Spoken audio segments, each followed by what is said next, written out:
Dick, before we start, am I voting or non-voting? David's not here, so you're voting. Okay, John Cumbler's an alternate, and those are the only two missing, so you are voting. So the meeting will be held virtually via Zoom conference, etc. You've all heard this before. Yeah, but you have to do. No, we don't actually. There's nothing in the law that says you have to read this. In accordance, but I'll read it anyway. In accordance with the temporary suspension and enhancement, especially enhancement of the open meeting law requirements by Governor Baker. And there are instructions for the Zoom meeting, which you all have found, and anybody else who wants it hasn't found it apparently. Okay. We do have to take all votes as a roll call vote. I sent everyone the agenda. Does anyone have any comments on the agenda? No, so we'll adopt it without a vote. We'll just follow it.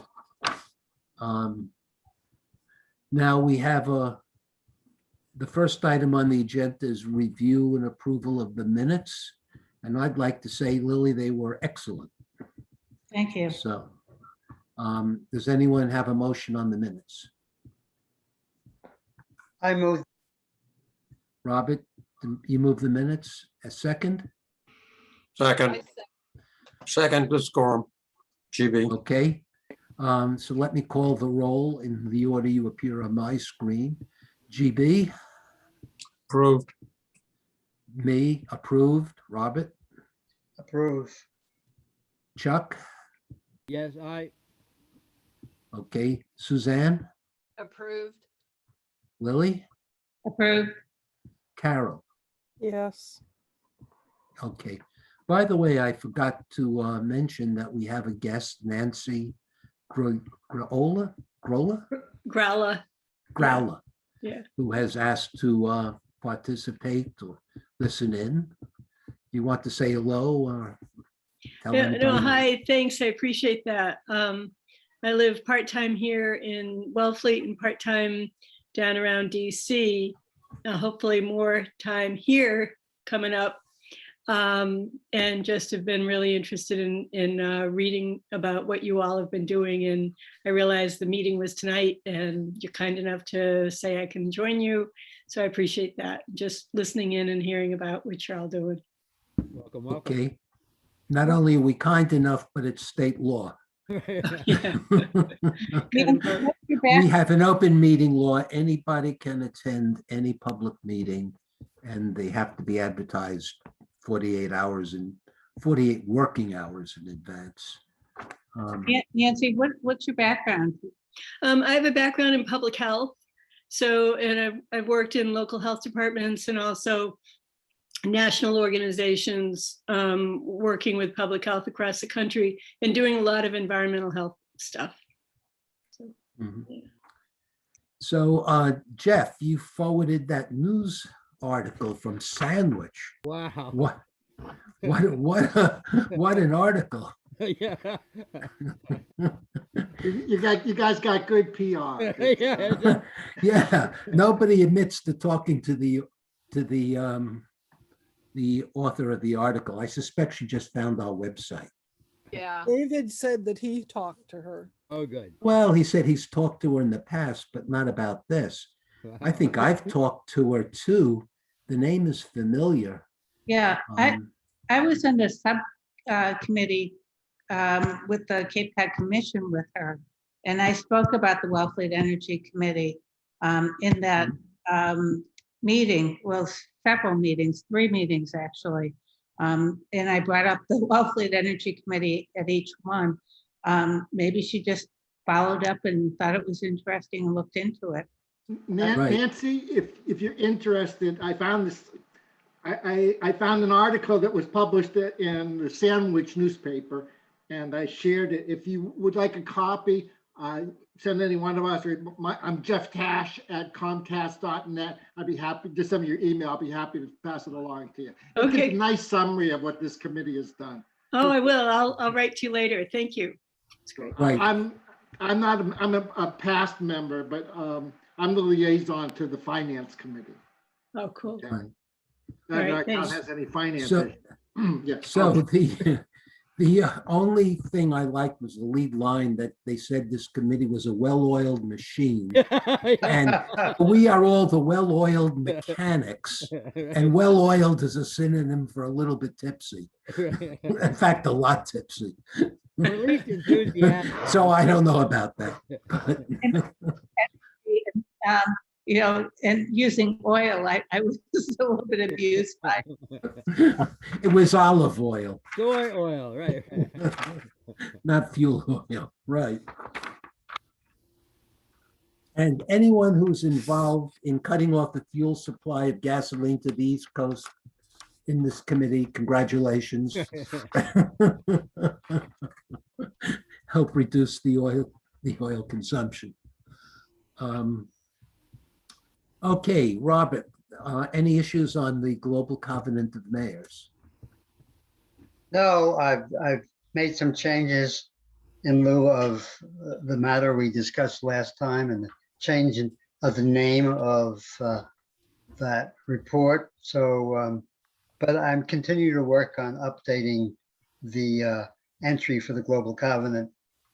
We have, 2 months to basically do the update. So I'm in the progress of doing that. Is there something coming up that you're going to need help on? No. Okay, that's good to hear. Thank you. How about Suzanne and Carol? How are we doing on grants? We're doing And- really well. Actually, the MVP grant for the low-lying roads the application was submitted on Friday. And it was much better prepared this time around. I could really see a difference. And so I have high hopes for it. One thing that Hillary requested in regards to this grant is that part of the timeline of the grant is going to include 2 public sessions to inform the public about what we want to do with low-lying roads. There'll be one to just lay forth the whole idea that we're going to be choosing some roads and looking for a consultant to come up with solutions, etc. And then I think it's at that there. So the public is expected to have a say in voting for which roads. And then later on down the line, there's going to be another public session on the outcome of the consultant's findings and what's going to be done. So it's just really keeping up to date. But Hillary Greenberg asked that our committee oversee those 2 public meetings, and they will be sometime in 2022. If this Did you grant freeze? goes forward. Repeat that. When will this be? In 2022. If the Okay. project goes forward. Now, there's been a tendency when the town has these public sessions to go hire a consultant to run the session. Oh, really? Okay. Well, a facilitator. Can we avoid that and save some money? Oh, did you miss what I said? Because Yes. oh, you did. All right. Yeah. It must be my computer again. So Hillary has asked that our committee run that, facilitate both those That's sessions. wonderful. I definitely agree with that. Yeah. Okay, so I'll be happy to help. Who else would like to help on that? And are we going to do a I'd help. Chuck? Okay. Do we want to do just a talk, or do we want to do one of those global cafes? Well, break into I small think group? that we're going to be working with Cape Cod Commission on that. Okay. And so they'll offer us a lot of guidance on what we're Oh, looking. okay. Yeah, they'll be helping out with that a lot. Oh, so they have consultants that do that kind of a meeting. However, we will, Yeah, but they want us to do it. okay, we'll whatever be happy reason. to. Yeah. It's Or a at question least of, do we want to maybe- have just a talk or do we want to set up a World Cafe? And we don't have to answer that now, but that's a Okay. question for the Cape Cod Commission. Are you working with them? Yeah. Yeah. Okay. What does that mean, set up a World Cafe? Yeah. What is A that? World Cafe is when you have a talk and then you break up into tables of 8, and around each table, you have discussion points, and then somebody reports back on what the table concluded, rather than having, say, 50 people all piping up at once. Right. And I Um, know the commission does that a lot. That Yes, style of- and the town has done that. The library did it when they did their 5-year plan. And I think the town did it when they did their long-term plan. Right. Who did it? The I- radio station. Sky Cole, Chuck's daughter, has led several of those in our town. Several. Very Yeah. successfully. Right. And Chuck's daughter does an excellent job. Well, that's what she said. Yeah. Yeah, right. Yes, Chuck. I'm sorry, I'm not hearing. There must be something wrong with these earphones. Yes. She's an expert in that. So we'll have Chuck lead it so he can show her what the old man can do. Sounds good. Okay. Anything else? So that sounds like this is close to actually happening or closer to actually It happening. really sounds like it. Yeah. It's a much better put together. And there may be more funding available now too, with both the state and the federal government Yeah. into this. Okay, how much money does the town likely to have to put up? Cash, not in kind. Yeah, so okay, that's an interesting question because the commission is actually looking for the matching funds elsewhere other than the towns. And they have some EDA grant funding that they received last year in 2020. And the thinking is that they're going to use that to match funds. So we might Sounds not great. have to worry about that. Good. Well, But- let's hope. Yeah, but it's still not a bad idea. What we were going to ask the select board, or we were going to ask about whether our 50,000 reserve fund is going to carry over. Still into around, this year. yeah. Yes, I we should still try to keep that active, I think. Given the state of the town's finances with this turnover, I suspect they're in a deep financial hole. And if that money is still around in free cash, they're not going to make it available to us. But this you year. can always make a motion on the floor of town meeting to increase some line item by $50,000. Okay. I So mean, is it's, there no resolution for town meeting to renew that money? No, it's not on the warrant. Too bad. However, the town is very badly strapped right now. I don't know the whole story. All we know is that, the treasurer resigned and there's arguments over the budget. So it's kind of fundamental, but Jeff, do you know more about it? I can share a little bit. We do have a new acting town administrator who came from, he was the one at Rooster for like 30 years, Sumner. And so he has stepped in. Our fire chief was the interim.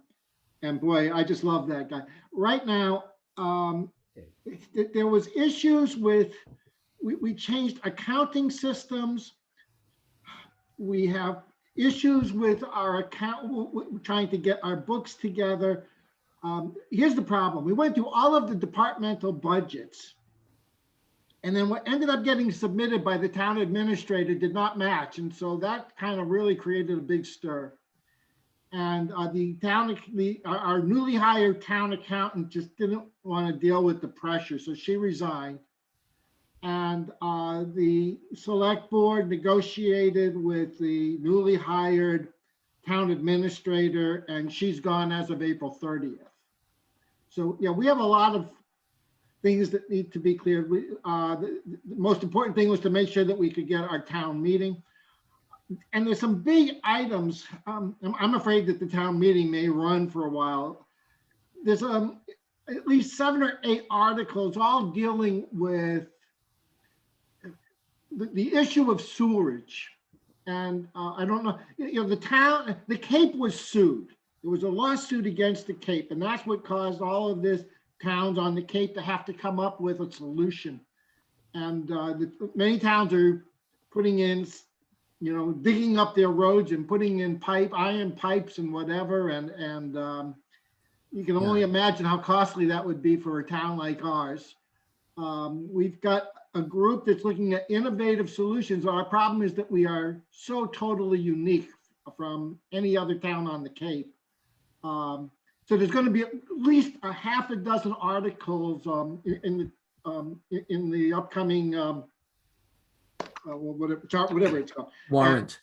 And it's going to be very confusing, and a lot of it is some really big money. So I kind of concur that this would not. I do not believe that the money that was voted on last year was ever actually separately set aside for you. It's just in free cash. I don't believe that it extends from one fiscal year to the next fiscal year. And I don't think this is the year to be bringing up issues asking for money. Yeah, I hear Okay. you. Way more I than you think- want to know, but Yeah, yeah. we No, need- I suspect that also. That's called a 208 plan, right? You hear that buzzword a lot. Yeah, and it's a Dealing lawsuit, with the and that sewers. lawsuit is still out there. So, that's the Yeah. whole thing. What happened is Wellfleet decided that we would solve our problem with oysters. That we'll plant more oysters and they'll soak up all the nitrogen in the harbor. And What? That's that's just right. That's just one piece. It's a really it's a comprehensive plan. And one of the things that's really outstanding, and it's a bit of a brief aside, but it's outstanding to think about, is we're actually using the development of our affordable housing on Lawrence Road and working collaboratively with what we're doing with the sewer system. And it's really good. The other thing, and this is something to just tuck away, that we could solve so much if we could ask people who are putting in new septic systems, if in between the leach field and whatever, if you put in another tank and fill it up with wood chips, it ends up reducing our nitrogen load by like 95%. Wow. And it would cost about $12,000 for somebody to do that, but it could be cheaper for the town to be subsidizing people going over. Like I said, there's innovative thinking going on. The last thing Right. we have to do Does is, the town have the authority to require that? I Because, don't know. I don't because know. these laws are all governed by the state. I'm just sort of sharing, as I look at it right now, the guys doing the sewer plan and the guys doing the water commission have been trying for several years now to try and get a water czar that would kind of encompass all of this. And there's been real reluctance to add that position. And that's coming up again. That's probably going to be the biggest fight at town meeting. Huh, okay. Mhm. There are two things. I've been following that with the county and Jeff, can you hear me okay? Yes. Dick? Yeah, Okay. And John Kumbler was the first person who alerted me to that at one of these meetings. And so I've been following it. The Lawrence Road project using that technology, it's not proven, it's not approved by DEP, Department of Environmental Protection, but the county has been experimenting with this for a good number of years, and they do have confidence that this will actually really work. But there's no definitive proof at this time. So that could be an obstacle, but they're trying to prove with the Lawrence Road They- project And we have does work. we have an excellent You know- consultant. We really do. Who's working with us on these. Yeah, and they presented to, there's really a fabulous arm of the county government working on septic, innovation in septic or waste treatment, solid waste and septic waste. I don't know the terminology, but this is one of the projects that they're working on. They're working on a lot of different ones. And there's a lot of promising innovations out there. So it would be a bitter pill, especially Wellfleet, to move in the direction of doing sewers at this point in time, when there's so many really exciting, pretty much low-tech ideas out there. Yeah. Jeff, I want to question something you said. You said you put the wood chips between the septic system. Don't you mean after the septic system and before the leaching field? Yes, don't go by me on that, yeah. Yeah, okay. Kurt Felix knows a lot, Right. and they have an academic who's an engineer, and he's the consultant. Okay, yeah, I understand that. It just sounded wrong. But you And, mean yeah, between the leaching field and the septic system? Right. Otherwise, And the wood chips. that's just one of the solutions, and what they're gonna have will be a wastewater at the transfer station. Uh-huh. Or, Yeah, for when the downtown, and, yeah. Robert looked askance when I said we proposed oysters. The state looked at our plan and said, hey, it's a great idea, but what's your backup plan? So that's why we're doing this. This is only the backup plan in case the little oysters don't eat enough nitrogen. Yeah. And also, this is energy efficient, if we use a bunch of these different technologies. I mean, I think it's Mhm. I don't think it's inappropriate to be talking about it in this committee either. So, anyway. Yep. Okay, anything else on this topic? Okay, status of the landfill. As far as I know, the town has sent all the paperwork signed and sealed to Amoresco, and Amoresco has forwarded to Eversource. And when Eversource, in its own good time, puts up the 5 telephone poles and the transformers, they'll connect us. It's been about a month. They thought maybe it'd be a month or 2. So we'll know.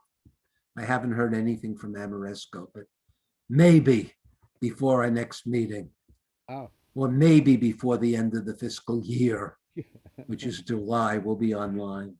the sun's getting pretty bright these days. I know, what a waste. Wow. Okay, local comprehensive plan. Carol, anything to say about that? Well, I sent everybody the annotated section 2, goal 2 of the local comprehensive plan, annotated about goals for our committee. So I hope everybody had a chance to read that. My understanding from Suzanne Thomas is that they were planning on meeting about the local comprehensive plan this month, but with the change in Wellfleet administration, they're not going to. So I don't know when this plan that we submitted is going to come up in the local comprehensive planning committee. But do you want to talk about the idea of using this document to create plans for the committee? I think this is way too high level. We're kind of confined to a page or two. But we could talk about the idea to indicate. Yeah, let's talk about it. Why don't we? I think that the local comprehensive plan as originally submitted, which was in 2018, I was happy to see how many of the things we'd already accomplished and crossed off the list. So now I don't know whether it's still current or not. I just retrieved the document from my files, sent it in. But yeah, do you think? We Let's went talk- over it a few Right. meetings ago. Right, yeah. Update. Well, we may have updated it. I'm saying when I looked at the original document, I'm not saying the current draft. When I looked at the original document, which is 2018, and I crossed out a few things because we had already done them. Because we're a well-oiled machine. Yeah. I believe the oiled part anyway. But So, but we had questions about under goal 2, number 3, to identify and implement appropriate solar energy power purchase agreements. So which buildings in town could still have solar installed on them? none, because the town has purchased all the power it uses from Amoresco. With the solar array at the dump. Right.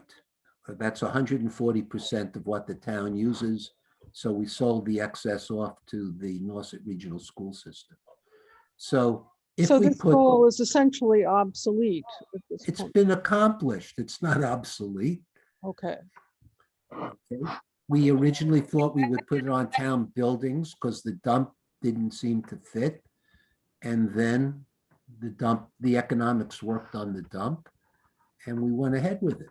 We did it. So we're not allowed to by state law because we have too much capacity? Is that the case? See, the law has changed. Yeah, Lily? So the reason why I left that on the list and I said we should talk about it in the committee is because, you know, as you just said, it's more than 100%. We're already selling the excess to Nauset Regional. So my question was, if we're able to do that with this project, could we put solar panels on other rooftops because we're allowed to do it in this instance? I mean, is it possible? I don't know. I don't know. So the law is very specific on what you can do with the excess. It has to be one of two things, either another municipal entity or a community garden. Okay.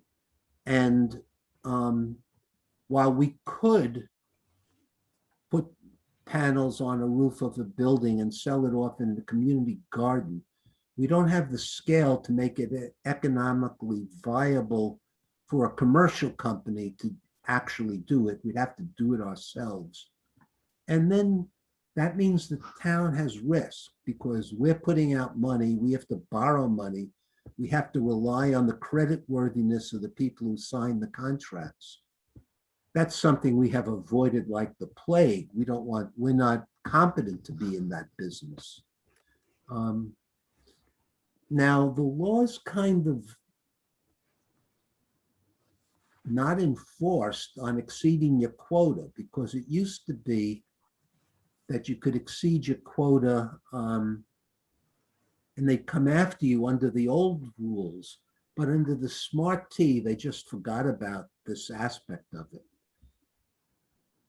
So I don't know, but I don't think you can qualify for Smart T credits, which is what makes it viable if you're already 100% using 100% of your quota. Okay. So, Jeff, yeah. May I just ask a question? Because it's, you know, it may not be directly related to this, but on the whole solar point, there are an awful lot of homes that are in town where they are not compatible with installing solar. And I don't remember us trying to facilitate either working with existing solar farms or having that option be made more accessible to people. And I don't know, I just want to, it seems to me like that's our growth opportunity, is to identify those people who are paying an electric bill and would rather have it come from a solar farm than from Eversource. Hello? Well, let me tell you the economics, because I'm partly responsible for us doing nothing in that, or maybe even 100% responsible. The economics are that if you sign up with a community garden, you'll get anywhere between nothing and 2 cents a kilowatt hour reduction in your electric bill, for which you have to sign a 20-year contract. And most people are not willing to sign a 20-year contract to take electricity for 1 or 2 cent discount. And again, only the best ones even give you 2 cents off. I mean, when we sold electricity to the Nauset Regional School System, they are a sense like a community garden. They're getting 2 cents off. That's all on their bill, but they were willing to go along with it. It's not like when you're putting it on your own property and you get a whole lot more benefit. My name is Shapiro. So Yeah. it's really something that I would think is unconscionable. I would not recommend it, you know, to anyone I knew that they should participate in a solar garden, anyone I cared about. Now, if I were a salesman, I'd recommend it, but so the economics, I've never seen an economics on one of these that I thought was favorable. I haven't looked at it, but it's still, you know, there is still an upside. I don't quite understand what businesses are out there or the ones that are doing it. I don't know the depths. I just know that a lot of people, you know, part of when you buy solar is a financial decision. Part of it is an ecological decision. And there's probably a lot of people who would want to make an ecological choice, but aren't able to. That's all I'm thinking. Yeah, well, there is another way to participate.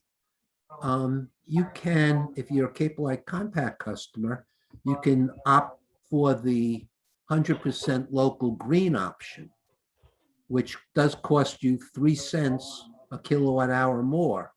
And that extra money goes into financing this kind of a thing. So that's another option.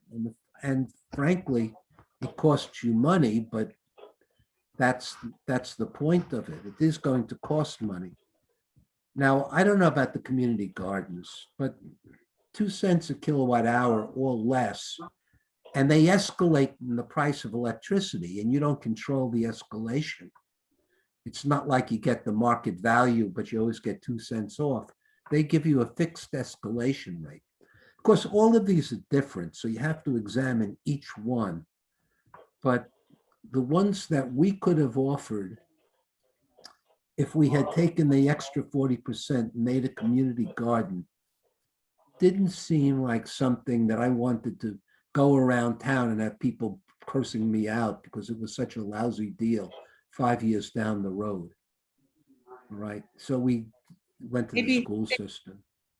Maybe things will change, you know, as Biden's plan gets rolled out, or, you know, things with, hey, I mean, who knows? It may become financially viable at some point, but the rules may change. I mean, when they see that, you know, there's, you know, I mean, that there's a pitfall here. I mean, there truly is. Yeah, it will, because there, as time goes on, you're going to need a higher percentage of green energy. Yeah, and I mean, places like the elementary school roof, you know, when it's re-roofed, that would be ideal. It was re-roofed. Oh, well, then that would be ideal. And it's kind of a shame that it's a roof going unused when it could be used for solar. So that one might be big enough to actually be worthwhile to get someone come in on a solar garden. Well, you know something, Dick, you know, I'm gonna pursue this some more with the, Okay, because, the last county administrator, and again, the county administrators have changed recently too, and Beth is just getting, up to speed in that role. But I had a offline conversation with him about bundling together properties, town properties all over the Cape and going as one proposal. So it would be big enough to be worthwhile, to send it out for an RFP. okay. That might, make it more financially viable. So maybe we should just put this on the back burner for now and, see if there are opportunities in the future. Right, and of course, your favorite organization, CVEC, of course, is in the business of doing this. Yeah, but as we all know, with those contracts, as the county, hired an attorney and, the attorney gave the same advice that I and others have been saying for years. One of the problems is at the beginning, the county would have been protected, and at the end of the contract, the county would have been protected with the 7 contracts that they were, the TPAs that they were talking about. But in the middle, CVEC was covered, and the county was not, and that's that's a big problem. I mean, it's a big problem.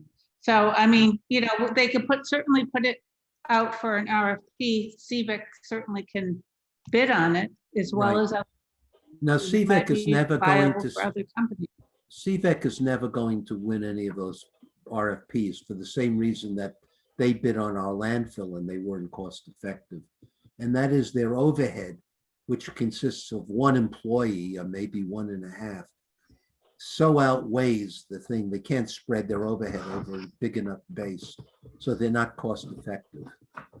So CVEC always loses the competitions when you put it out for a bid because they can't compete.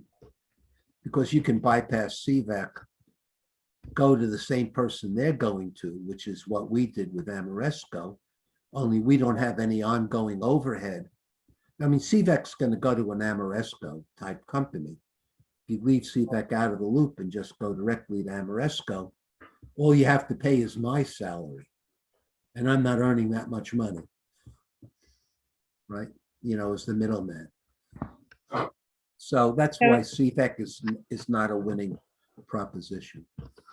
Yeah, the next question we had was, are you working with Ryan on the EV car scenario, whether, the town-owned vehicles become EV cars, or also we have enough charging stations in Wellfleet? It's not a question of charging stations. Charging stations are a couple of $1,000 at most per charging station. You don't need superchargers. You only need the overnight charging. And the market is very rapidly evolving. In particular, Tesla is beginning to deliver Model Y police cars to towns in California as a product. And when that happens and it gets on somebody's list, but it changes every 3 months. Right now, there's only 1 town in Connecticut that bought a Model 3 as a police station. They're in love with it, but they spent a lot of effort re-engineering it to put in all the communication devices. Police cars have a tremendous amount of communication and computers, and they carry computer software. And they had to work with them to integrate that software into the car, not on the same computer, but just having it in the car. And now that's beginning to be a product. So frankly, I give it six months to a year and there'll be a product on the market, but I don't think there's anything we can do now at this point. There are probably about 20 or 30 towns that now have EV police cars, mostly in California. So I'm I'm not working with Ryan on that to answer the question. We don't have any other town vehicles to speak of, except fire trucks and police trucks. And so, Doesn't maybe when DPW there's have- what? Doesn't DPW have a lot of vehicles? Not what they call light duty vehicles. We're talking about something on the size of the shellfish warden's pickup truck, or the fire department has a pickup truck size. We're Or not the, talking about heavy equipment. The senior center van was under discussion a while back, and it wasn't Right. available as yet. I think they were Right. waiting until they could have a handicapped assist elevator that could work it. And I don't know whether that's happened Yeah. yet or not, but it would seem like it was pretty pending, two years ago. So I'm kind of watching what's happening commercially. I haven't talked to Ryan about it, but I am looking at all the developments, and I'm staying up on it. But I had isn't there suddenly a- gotten very interested in EVs, obviously, since I got Isn't there- one myself. Sorry. Isn't there a bigger issue? It's not just an issue of the town-owned vehicles that need this capability. We're trying to encourage the people in the Right. town who own vehicles Yes, to buy electric vehicles. And one of the requirements of making that work is to solve this problem on a wider scale, which problem is this problem? providing electricity to refuel electric cars. No, let me go over that again. The average electric car is refueled at home 90% of the time. Okay, because now I have one. You put a plug in, a 240-volt plug, you plug it in, your car is always at 100% or always at 80%. That means unless you're planning a trip of over 200 miles, you never refuel your car anywhere but in your house.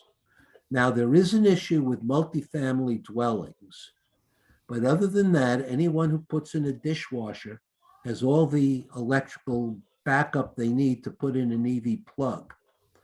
Okay, dishwasher, yeah, washer dryer. The dryer. It's a 240-volt circuit. So I put an EV circuit out in my backyard where I park my car, and I plug in overnight. I've had it 3 months. I've never been to a supercharger, except the day I bought it to see if it worked. If you take a road trip, you need to stop at a supercharger, but that's out of town. So now the question is, are there any superchargers? That is, things that will do a fast direct current charge, fast DC chargers. And the answer is there's 10 of them at Stop and Shop in Orleans. Wow. There are 4 superchargers on the Cape, fast DC chargers. One is in Mashpee, one is in Hyannis in the Cape Cod Mall, one is just over the bridge in Sagamore, and the other is in the Stop and Shop in Orleans. Those are the chargers that can recharge your car in half an hour. The kind that you have in your own house will take overnight to recharge your car. You could also plug it into the wall, but then it'll take a day and a half to recharge the car from 20 to 80%. But most people will put in a 240-volt circuit, which will cost about $400 or $500, and it's part of the cost of having the car is you have to have a 240-volt circuit. It's not a big deal. That, of course, your wiring may vary. It's like if you didn't have a dishwasher, a washer dryer, rather, you'd have to, and you went to put in a circuit, you'd have to have an electrician in it. It may involve raising your entrance from 100 amps to 200 amps. It may involve wiring, because where you want the circuit isn't where the 240 volt isn't near the panel. But nonetheless, it's about $500 plus maybe some electrical work. That's So for we're supposed to 240 be volts. about the goals for the town facilities, not a Right. different goal is for private vehicles. So the town needs to put in these 240-volt circuits so it charges overnight, not superchargers, which cost several $100,000. And that's no big deal. I mean, the town wires in 240-volt circuits all the time. Everybody's got 240 volts coming into their house. Then you break it into 220-volt circuits. Yeah, Dick, we also, I thought I remembered that the state offered some kind of a deal. Can the town, and I can't remember exactly when it was or what it was. The town could take advantage of, getting some charging stations for free or close to it. Do you remember anything about Yeah. that? We We have, got the two something- charging stations at Town Hall were given to us by the National Park Service because they couldn't Who use. didn't want them, Right. Suzanne? right? We can't hear you, Suzanne. We can't hear you, Suzanne. Your mic is off. No, she's not muted. We just can't hear you. We can't hear Can't you. hear you, Suzanne. Okay, my internet is really bad. Okay, so at the last meeting, I had brought up that I saw EVs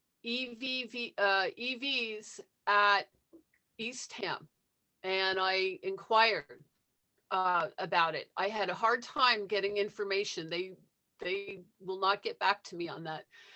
But Jacqueline Beebe, the town administrator, did offer that they received a grant from the Massachusetts Department of Environmental Protection. They got grants for 2 emergency vehicles plus grants for the charging stations.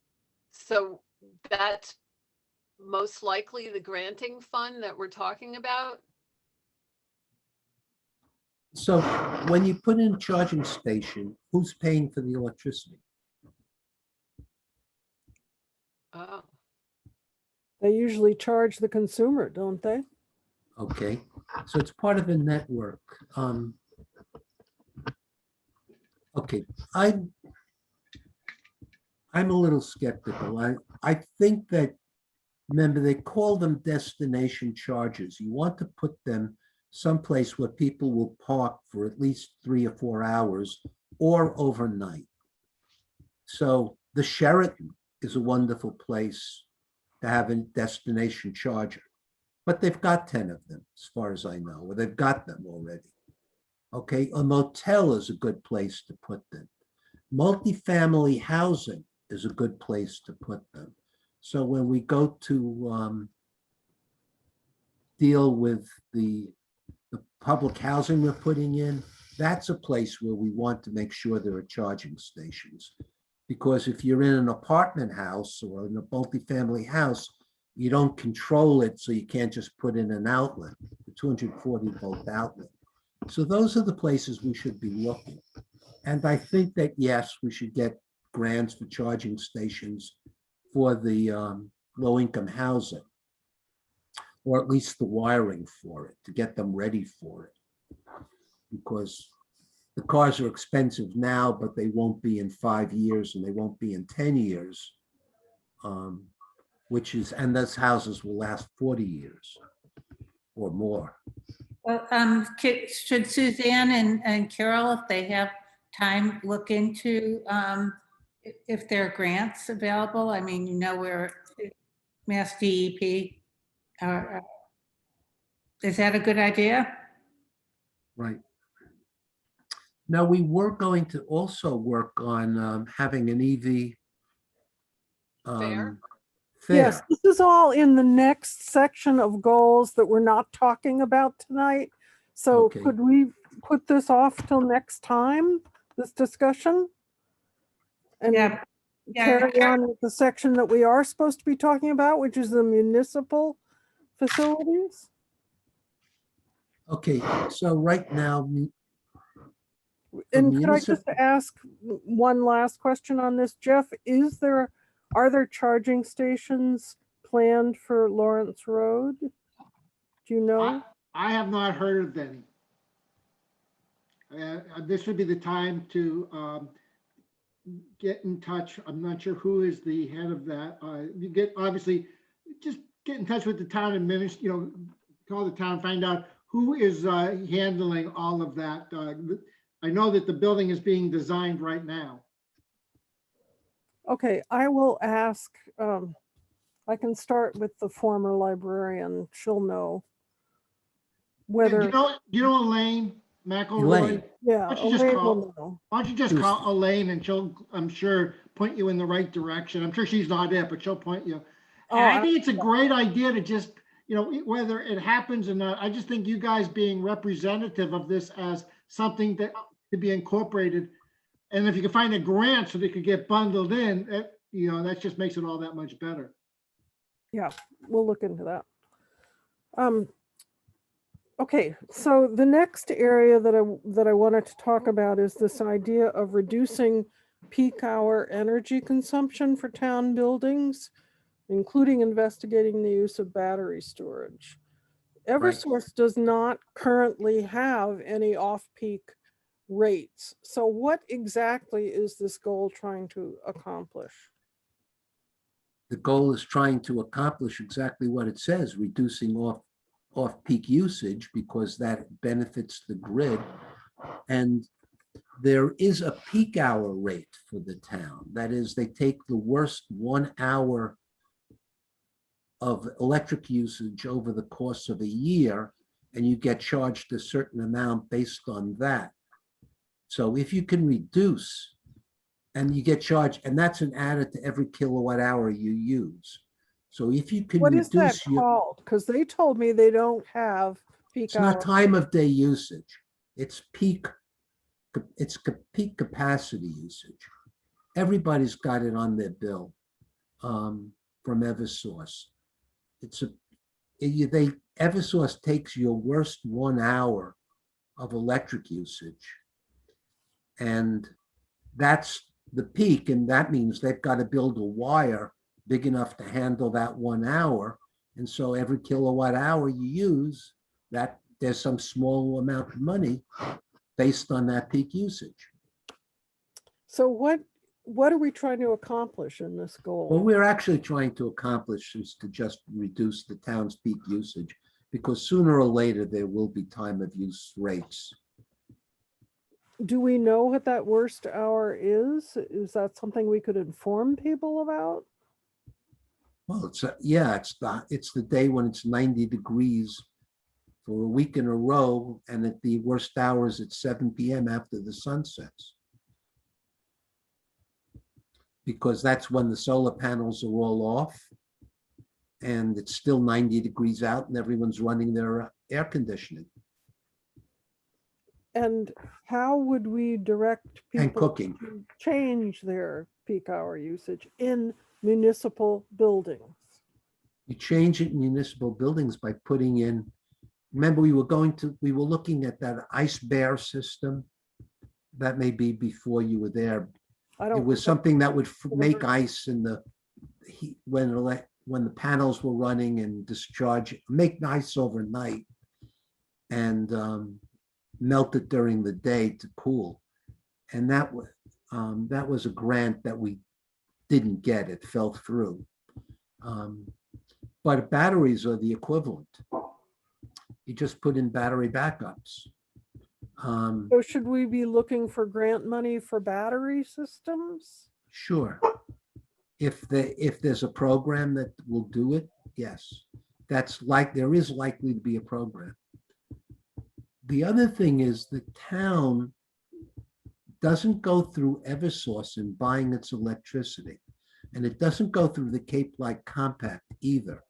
The towns all get together and work out a municipal contract privately between them and a supplier that goes out to bid. And they can negotiate time of day rates on their own, even if nobody else is. because the town is buying its own, that is all 15 towns on the Cape will get together every 3 years and negotiate their own private contract with some supplier to supply the towns with electricity. They don't buy it And the from the next one is, 2 years from now. They just did it. So Yeah. that means we can, and by the way, at that point, or at any point, because the contract allows for it, they can go to 100% green. Right now, they only do the minimum. So that's something that we, in fact, might consider at town meeting, asking the town administrator of authorizing the money to say the town wants to be 100% green in its electricity, which will cost us 3 cents a kilowatt hour, because despite the fact that we have photovoltaic arrays on our landfill, we sell the SRECs. I'll call it the bragging rights to the green electricity.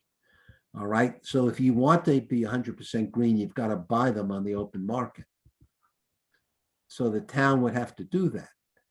Right now, the town is 26% green because that's what the state minimum is. so Is there really any time phasing? I mean, when you think about the buildings in town and the electricity usage of those buildings, is there really very much other than when the fire department does their laundry or something? There aren't that many, time shifts that I can envision that would move the town municipality to off-peak. I think what we're talking about here is not really, going to mean much. Oh, it depends. It's the air condition like everybody else. Well, they're going to air condition when the people are there during the day. Yes, but that's the peak electric usage. And if you've been storing it in the battery, you can run your battery down at that time and then charge your battery overnight from the grid. So you've shifted off peak. The other thing is that maybe Suzanne and Carol can look for grants for that ice bear system. I forgot about that. I think they went broke. We haven't heard from them ever again. Well, I don't know. I mean, I haven't heard anything about that technology. And, somebody could look into it and see if it, if they did go broke or if it's being used effectively in places. They never came back the next year with an option, a discussion of it. We tried to get in there and they just went away after a year. Bob, if you wanted to say something? I have to leave the meeting now. I'm Okay. sorry. I've got a problem in my house right now. Okay. So, thank you, Robert. Well, thank you, Bob. Robert, good night.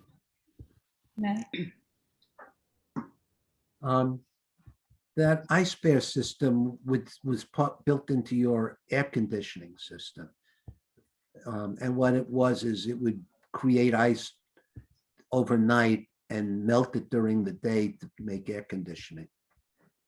And we were working with them to get a grant. It didn't happen in the first year and they never came back the next year. So I suspect they just went away.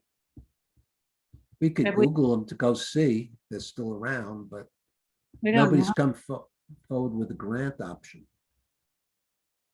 Yeah, that was the last question we had in that section, wasn't it, Carol? I believe so, yes.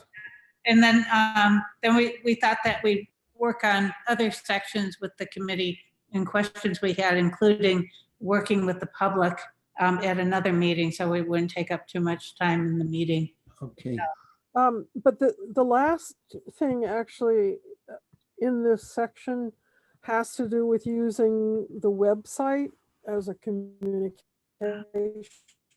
Yes, anyone who wants to write material, get in touch with me and I will give you a tutorial on how to be an author and how to use the website.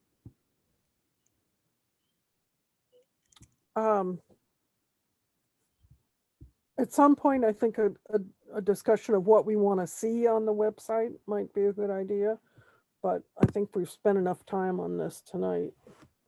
Okay, well, again, it's easy to it's easy to contribute material to a website. The question is there anything you think we have to remove? But anyone who wants to write material, feel free. Either write it in Word. One thing I'll I know put it- I'd like to see is Yeah. statistics on the number of solar things, installations Yeah. on So- houses in town. I've seen them that are several years old, but I Right. haven't seen anything updated since the solar. There's a reason for that, Carol.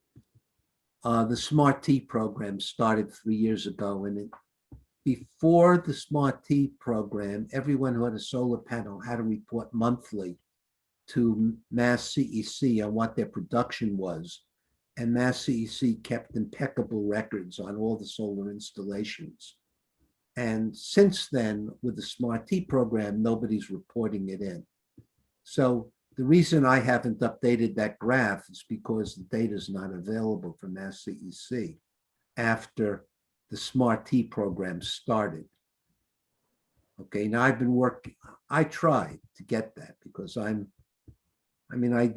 did the original graph and I tried to get the data and it's just not there. I have talked to them a couple of times to see whether I can get something close, but they don't know how many solar installations there are in Wellfleet anymore. And they don't know the records in the Solarize projects. the Solarize project kept records, but a lot of the people who installed systems didn't go through Solarize. Okay. So that graph represented all the installations in town, not just the Solarized ones. There was a spike and we said, see, this is due to Solarize, but most of the solutions in town, most of the installations in town are not due to a town. Maybe they're an after effect, like your neighbor does it and you get around to it, and he did it under Solarize. So when you get around to it, you see his system and you decide, gee, I can do that too. There isn't a follow-on effect after a Solarize program ends. It's still, the number of installations still continues to go up for about a year. And then it leveled off, which is why we did the second program. It's getting time to do a program again, but David keeps talking about this Cape and Islands Energize program, which is in the works, by the way, and any volunteers would be welcome. He corralled me into it. Yeah, I mean, it's my understanding that he's working with Cape Light Compact in 2022. Is that right? Yes, right. Cape Light Compact has offered to help administer it. But again, the impetus really has to come from volunteers. They will have one coordinator. It's up to the volunteers to plan the programs. Maybe we'll have to do it ourselves. We can't rely on anybody else to have an energized program. But one part of it that's of an energized program that is coming up is the electric cars, right? And, the number of electric vehicles, the number of kinds of electric vehicles has been going up. There's a Volkswagen ID4, which looks interesting. There's an Audi, which is the same car, I think, but upscale. There's a Ford Mach-E, and then there are the Teslas. Well, And the Nissan Leaf. Dick, He listed like 12 different automakers working, that plan Right. to come out with them in 2021. Yeah, GB? yeah, and Toyota just announced that they're pulling in the release dates for their EVs. They're going to start releasing them next year, and they've got a whole. Trying to think of what they're calling them there, but anyway, they've got a whole line of cars that they're going to be coming out with that are going to be electric, and they hadn't they hadn't planned to do anything for another 5 years, but because all the competitors are getting so aggressive about coming out with electric lines, that they move theirs up. And as I say, they're going to start next year. Mhm. Yeah, but is their CEO going to be on Saturday Night Live? I think they sign a deal with Tesla to make that happen? Saturday Night Live? So- No, Toyota. And Oh. didn't they have to do a deal with Tesla to get the software and the batteries? I believe they signed a deal with somebody. I don't know if it was You know, it was Tesla. Tesla. I think so. Well, I don't know. Maybe He's got- this what did latest.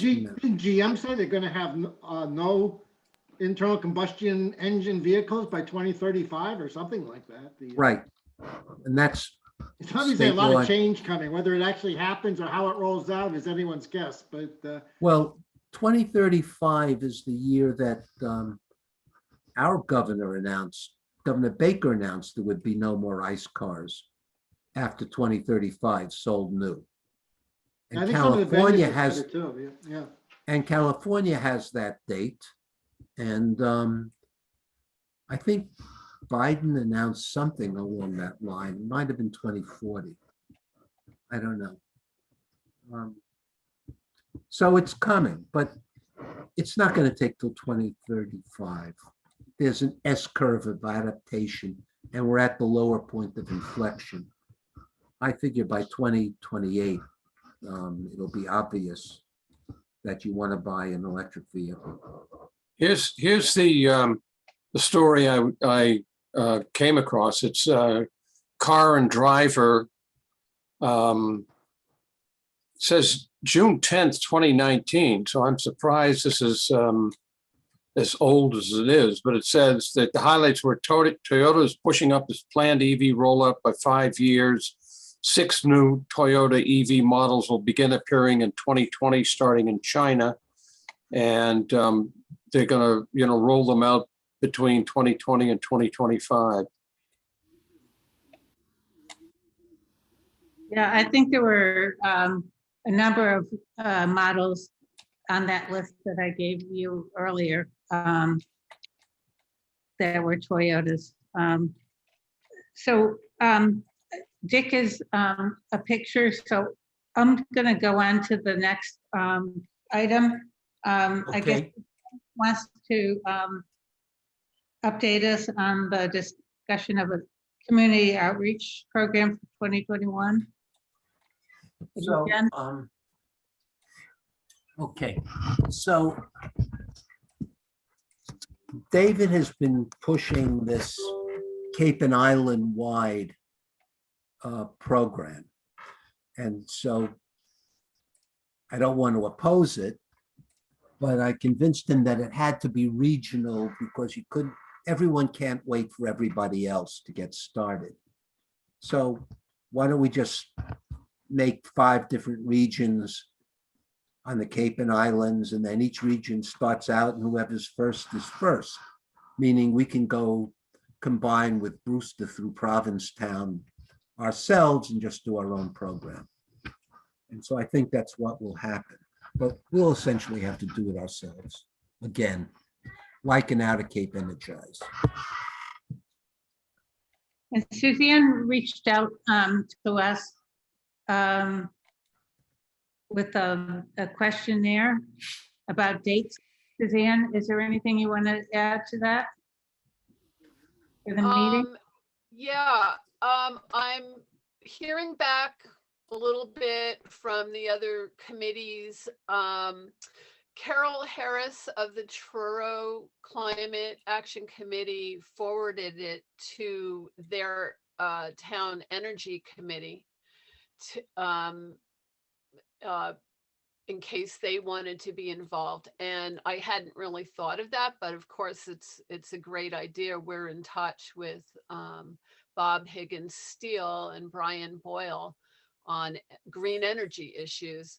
So, yeah, the answer is yes, that energy committee might be interested in attending whatever date we all agree on to meet for that. Great, thanks. And I guess the next item is request for future agenda items. Oh, let's see. Could we talk about the next goal section for the local comprehensive plan next time? Which would be goal number 3 for the community. Okay, got that down. Anything else?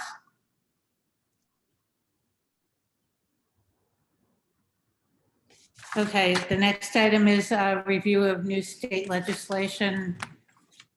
I don't think there's any further information from last meeting. We can't hear you, Dick. CV, that's great. Yeah. Dick was trying to say something, but it was on mute. Yeah, he's still on mute. Dick, we can't hear you. It's not working. I lost my earphones. Now we can hear you.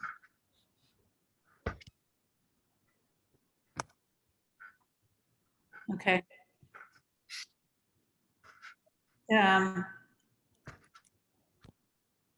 Okay, I'm sorry. I lost my earphones on that. We can hear you now.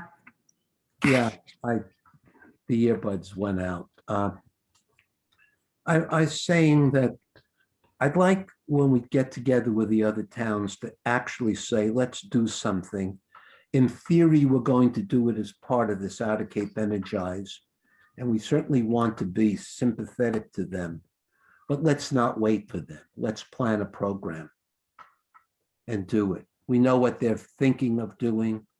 We just don't need to wait for them. And, you know, it consists of 3 parts. 3 parts are producing electricity by encouraging people to put solar panels on the roof, encouraging the electrification of home heating through air source heat pumps, encouraging the electrification of transportation by advertising and showing people electric cars and letting them get familiar with it. And of course, conservation, which we do with the Cape Light Compact, and they'd be willing to work with it. So it's now 4 parts. And on the electrification, I think we're beginning to get to the point on cars where there are enough people around who have electric cars, where we're not going to be relying totally on dealers, but we can get volunteers who own electric cars to come show them off and talk about them, which might, you know, if a dealer wants to bring a car, that's terrific, but we're not solely reliant on them anymore. So let's put that in the hopper and think about it. Yeah, I mean, I think that would be a great time to try to reach out to them about this EV car show that we're thinking about having in October. So to see what kind of collaboration and cooperation there is with the other towns. I think that would be great to bring that up then. So let's not think about having it in October. Why don't you pick a location and date? Well, you know, I was thinking that it might be a really good idea to have different parking lots in different towns with different dealers or different, you know, models. So, you know, so it would, so they could, no one place would be overwhelmed and people would really be able to, you know, if they still were still social distancing, it would give some flexibility for people to like go to, let's say, one of the beaches in Wellfleet for Toyota's demonstration. You know, it could be, you White Crest or something like that, and goes to the Truro Elementary School for GM, something like that. So they could pick and choose where they wanted to go. That's what I was thinking. Okay, all right. Biggest Let's work parking on lot that, is or definitely. do you think people would Marconi. like to see cars side by side, though? Well, I May- it's possible, but I mean, then it's also possible that they could, talk to, a representative from one car company or two car companies in one parking lot. And they didn't have to, I mean, I can't see any place that's really big like the Cape Cod Mall down here. Marconi Beach parking lot is very big, and also the drive-in. Yeah, yeah, that's, yeah, those. Yeah, but I think a beach parking lot is fine. Or the National Seashore parking lot in front of the visitor center. Although that's not big enough for driving around inside the parking lot. But yeah, Marconi Beach. that would be great. Pilgrim Spring also has two big parking lots on either side, and there's Right. actually quite a bunch there. If So you think that it's better just to do it in Wellfleet and at one or two concentrated locations instead of having a couple in Truro and a couple in Eastham, a couple in Provincetown? I think that we should get together with the towns in question and decide collectively what we want to do. If they come up, if the 5 towns say, oh, let's have 3 different places, then let's have 3 different places or 5 different places. If it's only going to be us, we'll have it in Wellfleet. But if we have co-conspirators, we'll do what everybody wants to do. But let's pick a date. We don't have to hold to it, but it focuses the mind to have a date, and it focuses the mind to pick a couple of locations and say, this is what we're thinking of, but it's subject to change. We know that the town parking lots, we can always guarantee we have access to, right? The seashore, we'd have to work it with the seashore. Yeah, I could do that. I mean, that's not a problem to call up Brian and ask him. Okay, you had it at the drive-in, think about this. You could charge admission, $5. You could have commercials running up on the screen from the different vendors. You could have them, they could open up the food thing and people could buy things. You could have a whole day of it. You could get the vendors then. I mean, it's just something to think about. Something, Jeff, I mean, and also we could ask them to open up the cinemas and there could be many lectures there too. Yeah, people would pay to go to an event on electric vehicles where you're bringing all these vendors together. You could charge people. The movie house could make something. It's something, it's worth exploring. I think you could have some fun with it. good idea, Jeff. Yeah, I could call John as well and talk with him about it. I'm sure he'd be very open to it. I thought you were joking at first, but I don't, I think, it's something worth exploring, really. If it is October, it's after the flea market is closed, right? So, I'm not so sure, but I mean, I'm sure they would have, I don't know. They do have it on the weekends, right? Yeah. Yeah.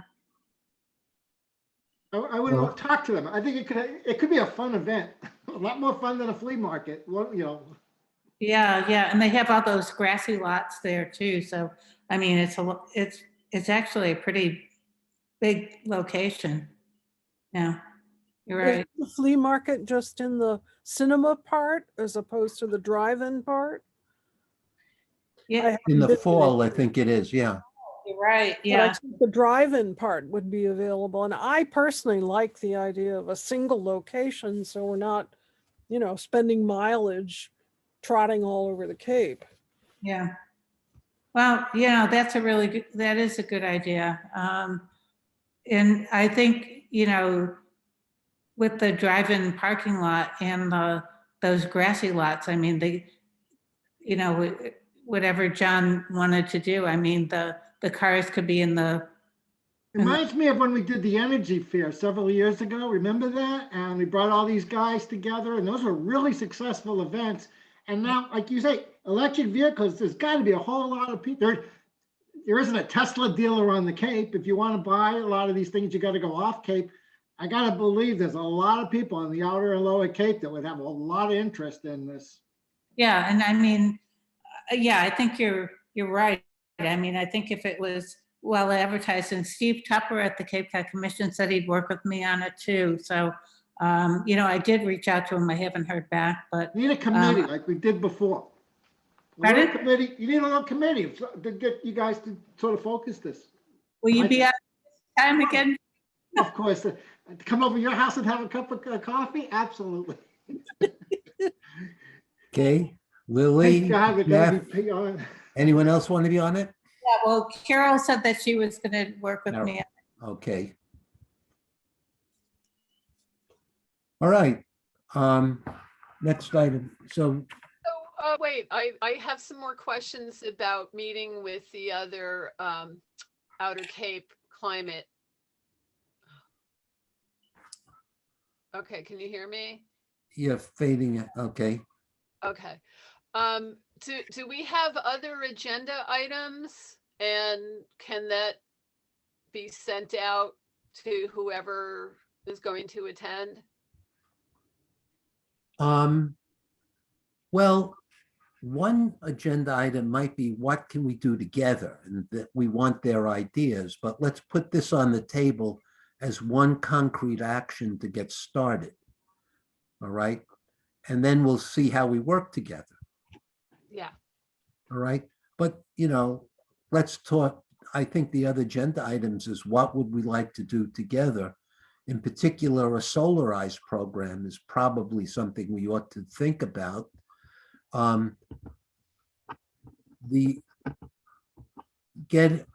think mini splits is another thing, how we go about mini splits or air source heat pumps is another item. And I don't know, what else would we want to do? Conservation.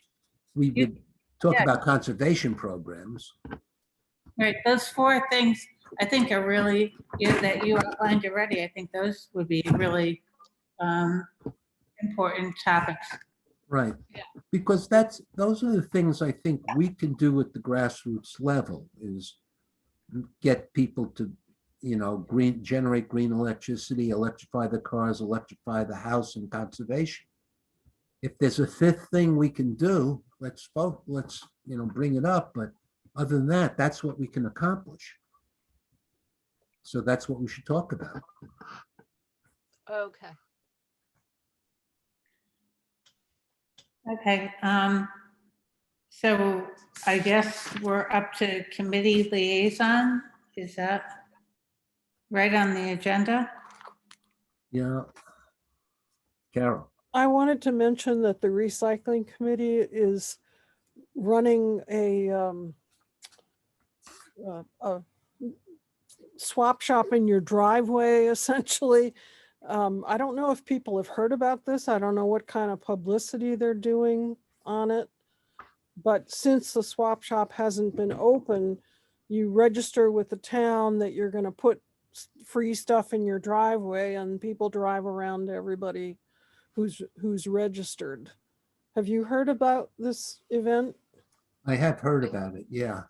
I think I saw it on the Wellfleet Facebook page. Yeah, I forget, it's coming in a couple of weeks, but I just wanted to make sure people knew about it. Kind of. So, Carol, I was curious about that because I did get something from Lydia Vivante about it, and then but I'm thinking, why would you want to put something big and heavy that you need to hire somebody to lift out and put on your driveway? I mean, is there a way that people can submit photos, and people that are interested could just give you a call and say, yeah, I want to come over and take a look at it? Can you I bring that? don't know if they considered that. That's a really good idea. I'll ask Lydia. Yeah, I was gonna reach out, but I mean, you're as the liaison, so I mean, if you could reach out and see if there's a way that people could do that more seamlessly, you know, I think that Yeah, might, it's a big, be- heavy item. You don't want to trek it downstairs and then find out that nobody's taking it. Yeah, it's a good idea, Lily. thank you.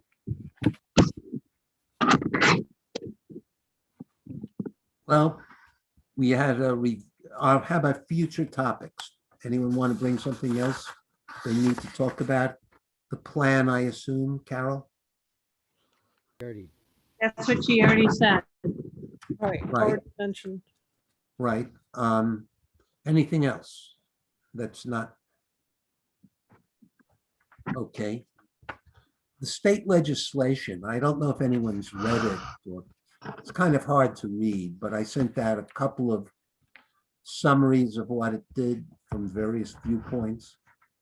Mostly the legislation said 50% reduction by 2030, 75 by 2040, and net zero by 2050, which was a little more ambitious than the state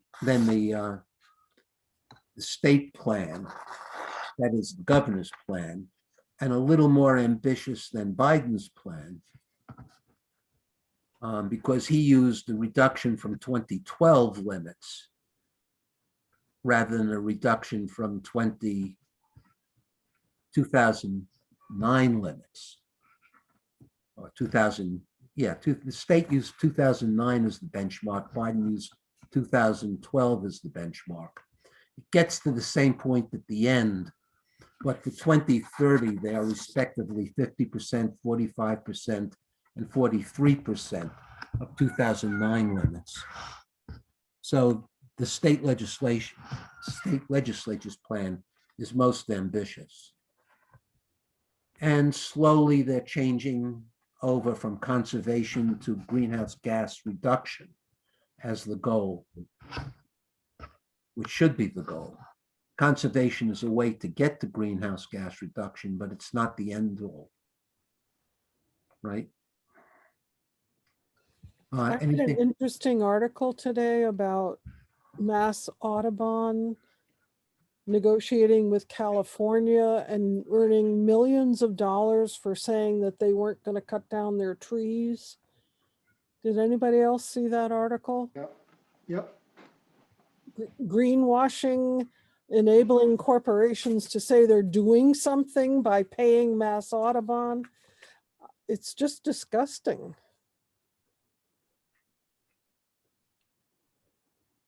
I don't, these credits for saving trees are very suspicious. Where was the article? I don't remember. I don't remember. I'll try to dig it up and send it around. Right here, it's in the Boston Globe. Mass Audubon promised to preserve wildlife, then it made millions claiming it could cut down trees. So it's in today's Boston Globe. It was published by ProPublica. That's right. That's where I got it, on their listserv. It's how Mass Audubon has managed its land in Western Massachusetts. Yeah. Actually, compared to most things in the news, that's almost upbeat.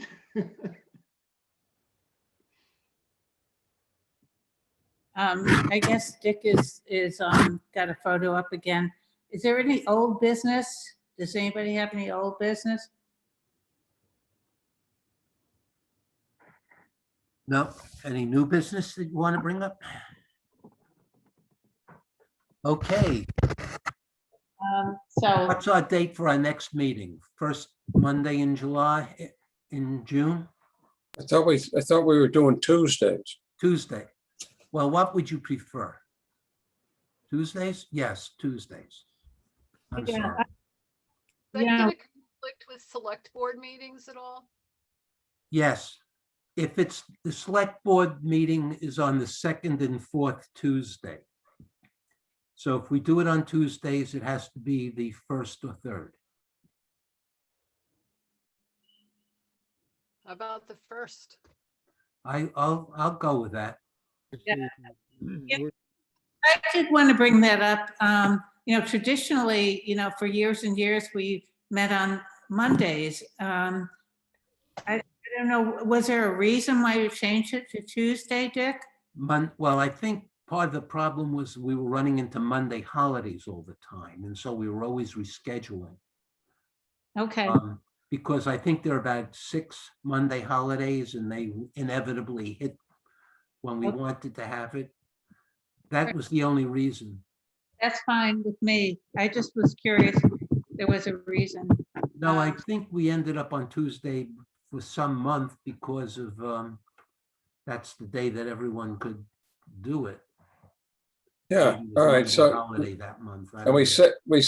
said the next meeting would be on June 1st at 7 PM. Okay, June 1st at 7 PM. Everyone agrees? Okay, Yes. And Good. Okay, Can I make the adjourn? yes, this is motion to Second. adjourn. Second from Carol. You can, Second. we'll have a roll call vote, just end, click end if you're in favor of adjourning. Thank you very much. Okay. everybody. Glad you had. Nice to have you with us, Nancy. Enjoyed it very much. Thank you all. Okay. Are you at all interested in joining us more frequently, or? Yeah, I just might. Yeah, great. Okay. Very interesting stuff. You have my email, my phone number. Give me a ring if you want to talk. Okay, great. I will. Thank you very much. Good. Okay, take care. Bye, Chuck. Night all. Bye, everyone. Bye-bye. So long, everyone. So long. So long.